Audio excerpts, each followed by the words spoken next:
Social capital refers to connections among individuals and the norms of reciprocity and trustworthiness that arise from them. These social contacts help in increasing the productivity of individuals and groups. So what are the building blocks of social capital? Networks. Increasing the number of association helps in increasing social capital. Trust and safety. Mutual trust brings people closer. Reciprocity. Social capital is built on a give and take relationship. Participation. Sharing something in common also helps in building social capital. Citizen power. The coming together of citizens for a particular cause enhances the social capital of the society. Values and norms. The inherent values or outlook in the life of an individual also defines his social capital. Diversity. The more diverse connections one has, the better is his or her social capital. A sense of belonging. The feeling of being part of a bigger picture also drives social capital. So these were the building blocks of social capital. Networks, trust and safety, reciprocity, participation, citizen power, values and norms, diversity, and a sense of belonging. Now let's look at a few benefits of social capital. The first benefit of social capital happens in the case of job search. Most of the people find jobs based on the information given by their friends and their peers. A recent survey in the United States showed that around 70% of the people found their jobs through referrals. Now let's see what a few people have to say about this. One thing which probably I have not done much, but many other people might be doing is actually moving in careers. Right? So being an academic, I don't have much mobility in my career. I joined this institute and probably retired from here. But certainly this alumni network is also very useful for many of my friends to find out new jobs, to know about different dimensions of jobs. Apart from that, you also have a lot of benefits that are going to these relationships you build, primarily by way of knowledge and information sharing. Like, you can say many of my classmates also changed jobs primarily because of the inputs provided by their own friends and who told them about opportunities available elsewhere. And a lot of career progression also happened by this kind of privileged information that was shared through networks, and that way it helps quite a bit. Entrepreneurship is a field which utilizes social capital in a very good way. Around 75% of capital seekers and providers find each other via friends, colleagues, acquaintances, and well-connected business associates such as attorneys, insurance agents, and accountants. As a former head of NSR cell, how important do you think is social capital in the sphere of entrepreneurship? No entrepreneurial venture of any consequence will ever come into existence without social capital. If you look at the entrepreneurship literature and theory also, they say very clearly every person starts with a very limited amount of human capital, intellectual capital and social capital. Social capital is the one which gets you started.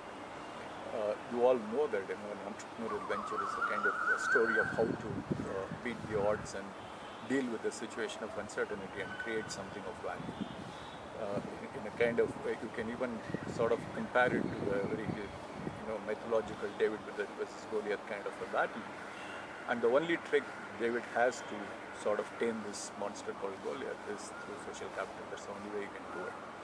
If you go and ask many of the ventures who are either incubated at NSR Cell or has crossed paths with NSR Cell, trying to take some benefit of advice or wisdom from NSR Cell, invariably all of them will point to the fact that NSR Cell provided them tremendous access to the huge amount of social capital which the NSR cell carries, both as an organization, as individuals within NSR cell and individuals within IIT.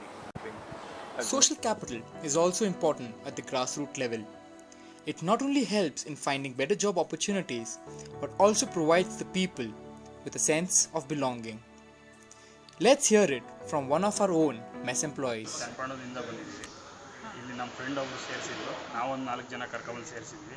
ಈಗ ಬ್ಲೇಕಳ್ಳಿಲಿ room ಮಾಡ್ಕೊಂಡು ರೂಮಲ್ಲಿದ್ದೀವಿ. ಇಲ್ಲಿ 8 ವರ್ಷದಿಂದ ಕೆಲಸ ಮಾಡ್ತೀವಿ. ಮತ್ತು ನೀವೀಗ ಏನಾದ್ರು ಬದಲಿಲ್ಲ ಅಂದರೆ ಹುಷಾರಿಲ್ಲದೆ ಆಯಿತಾ, ಏನಾಗುತ್ತೆ ಅಂದರೆ ನಿಮ್ಮ ಫ್ರೆಂಡ್ ಹೇಳ್ತೀರಾ ಬರೋಕ್ಕೆ ಅಥವಾ ಫೋನ್ ಮಾಡಿ ಹೇಳ್ತೀವಿ. ನಮ್ಮ ಫ್ರೆಂಡ್ ಹೇಳಿ ಕಳಿಸ್ತೀವಿ. ನಮ್ಮ ಫ್ರೆಂಡ್ ಬಂದು ಇಲ್ಲಿ ಹೇಳಿರ್ತಾರೆ, ಅವರು ಅಡ್ಜಸ್ಟ್ ಮಾಡ್ತಾರೆ. ಯಾರು ಅಡ್ಜಸ್ಟ್ ಮಾಡ್ಕೋತಾರೆ? ಬೇರೆ ಯಾರು ಬಂದು ನಿಮ್ಗೋಸ್ಕರ? ನಮ್ಮ ಡ್ಯೂಟಿ ಬೇರೆಯವ್ರು ಮಾಡ್ತಾರೆ. Okay okay. ಮತ್ತು ನೀವಿರೋದೆಲ್ಲ? ನಾವಿರೋದೆಲ್ಲ ಬಿಳೆಕಳ್ಳಿಲಿ ರೂಮ್ ಮಾಡ್ಕೊಂಡಿದ್ದೀವಿ. ಹುಡುಗರು ಬ್ಯಾಚುಲರ್ಸ್ ಎಲ್ಲ ಒಟ್ಟಿಗೆ ಇರೋದು. ಅಲ್ಲಿ ಹೆಂಗಿದೆ? ಅಲ್ಲಿ 3 ರೂಮ್ ಇದೆ. 3 ರೂಮಲ್ಲಿ ಒಂದು 5-6 ಜನ ಒಂದೊಂದು ರೂಮಲ್ಲಿ ಸೇರ್ಕೊಂಡು 3 ರೂಮಲ್ಲಿ ಇದ್ದೀವಿ. Okay okay. ಮತ್ತು ಅಲ್ಲಿ ಏನಾದ್ರು ಪಿಕ್ಚರ್ಗೆಲ್ಲ ಹೋಗೋದು ಕೆಲಸ? ಪಿಕ್ಚರ್ ಹೋಗ್ತೀವಿ ಮಾಮೂಲಿ ವೀಕ್ ಕ್ಲಾಸ್ ಇದ್ದಾಗ. ಆಮೇಲೆ ಔಟ್ ಸೈಡ್ ಎಲ್ಲ ಹೋಗೋದು, ಬನ್ನೇರುಘಟ್ಟ ನ್ಯಾಷನಲ್ ಪಾರ್ಕು, ಮೆಜೆಸ್ಟಿಕ್ಕು, ಈ ಕಡೆ ಎಲ್ಲ ಹೋಗ್ತೀವಿ. Another way in which social capital helps the society is through women's self-help groups. These groups are a confluence of labor, cooperative, women's and Gandhian movements.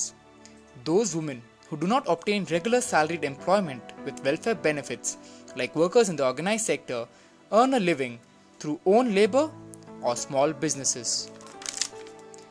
Social capital is also one of the main drivers of any social revolution. A low level of social capital leads to an excessively rigid and unresponsive political system, also high levels of corruption. It is only when the entire country comes together and supports a common cause that the government is forced to listen and mend its ways. A case in point is the recent Anna Hazare movement, where the strength of social capital was on display as almost the entire country took to the streets. Let's hear what an alumnus has to say about the benefits of social capital at IIM Bangalore. Purely from my from looking at my PGP batchmates as well as FPM batchmates, there are this industry connections have helped me to sometimes get access to certain problems that the industries are grappling with. So when I talk to them, I realize I get to study the problems with the industry are facing. Some of them might have resulted also in some kind of consulting assignments. Sometimes I use them to come to my classes and talk to our students. Sometimes I use them to evaluate projects. So there are various ways in which I kind of leverage them. Today, online social networking is seen as the future of social capital. But does this really qualify as social capital in the true sense? Let's take a look.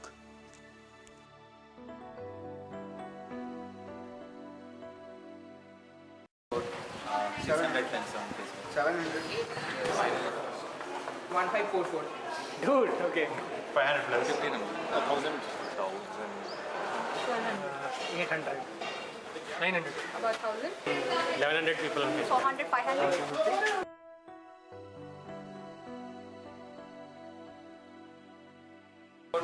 50, 60 people through Facebook. I'm in touch with around 200 of them. 300.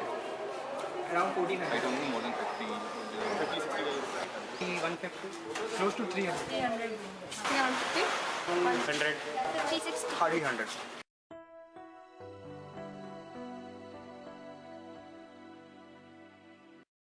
To 50 or 100. 50 people. All 150. 20? More than 15. 5-6 days only, I think. 3. 20. 50. About 20. Probably 5, 6, 10. 30? 50 maybe. But is social capital all about benefits? Consider two people, A and B, vying for the same job. A's dad is really rich, which helps him have a huge network. B is really intelligent and has a great idea, but is not so good at building social capital. Guess who gets the job? So as you see, merit loses out because of social capital. In India, a culture of promoting business activity between people of same community, class, and birth is very prevalent. This makes it difficult for people to break free from the business of their ancestors and venture into new areas. This creates a bigger social divide. Building social capital helps in bringing people together, leading to an advancement of the society as a whole. The bottom line is, relationships matter.